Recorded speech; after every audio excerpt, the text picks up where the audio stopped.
Product manager is a very interesting role. Basically, this is a role to focus on what to do, what product we need to build, and what problem is solved, what kind of people it helps. So basically, this is a role to tell people what to do. Typical task requires a lot of both engineering and non-engineering side.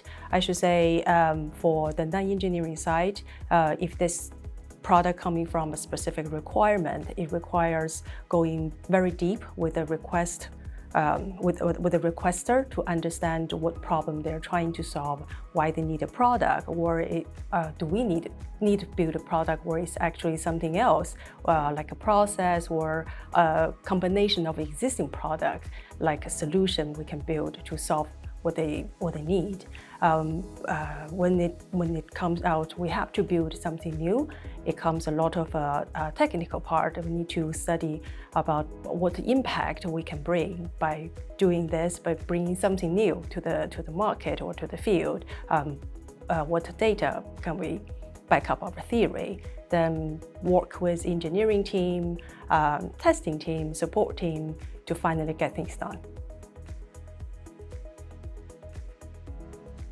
Product can be it's an overarching word. It can be as cool as, like we can say iPhone is a product. It has been evolved from version 1 to version 15. It can also be a software product that you launch a website, you build something that some customer will use to solve a problem. We have everything like this incorporated as a product. It's quite different depending on which industry, which sub area that you're working on. The definition or the requirement of a product manager can vary a lot. I should say the domain knowledge is very, very important comparing to if we're talking to a common engineering, you're very good at building something, then that's you get your job done mostly. But as a product manager, you requires a certain amount of domain knowledge to know whether it's valid to solve this challenge this way or that way. So yeah, that's requires some years, experiences of accumulation. I start joining tech industry as a developer, engineer, then become a product manager in my previous job in Microsoft. Then for some reason, coming back to the engineering, be the engineer and engineer lead, and then hopping back to the product line. So hopping back and forth, engineering product. I had a master's degree of computer science back in Beijing University in China. That got my first job as an engineer in the industry. As to product manager, I don't think there's a specific degree that you are preferred to have a computer science or software engineering background. But usually, because like I mentioned, this job requires some domain knowledge. Usually people working in this industry gain some expertise and interested into working with product side of things instead of engineering, or let's say product is more focused on what to do, the engineering focus on how to do. So gradually people, or like me myself, choosing the other track.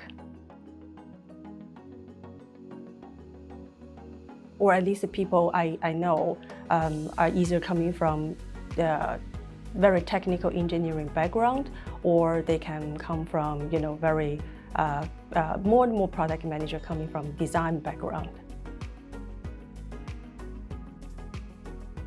Number one reason is working through the ambiguity, because my job as a product manager is to develop a solution to answer a question or answer a challenge. You don't know what to do because you have to build something not exist. So this ambiguous and you have multiple ways to answer a question. That always excites me when I receive a challenge. That's a specific thing that make me smile every day when I go to job. Second is once you have a good idea, you have a lot of smart people that you can talk with to verify your assumption, verify your theory, whether you can do that or whether it's too expensive to do that.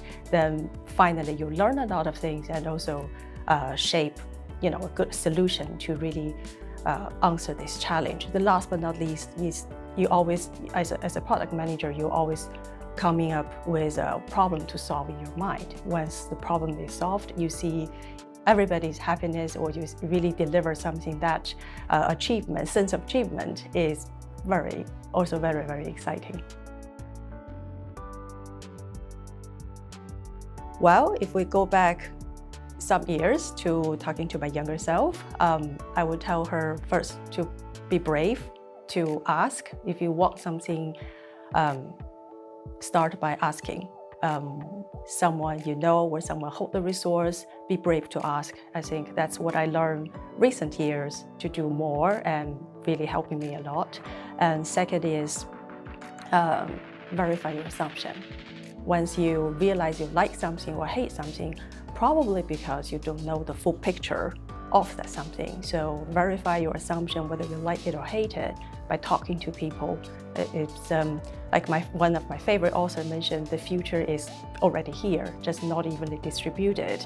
What you want to be or what the things you want to do, someone's already doing that. Go to check, talk with them, check whether that's true or false, how they think about it, then verify whether you really want to do that. So it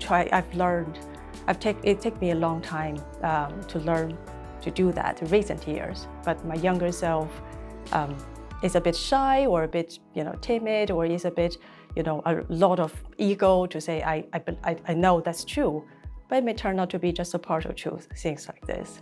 So yeah, back to years ago, I would do this.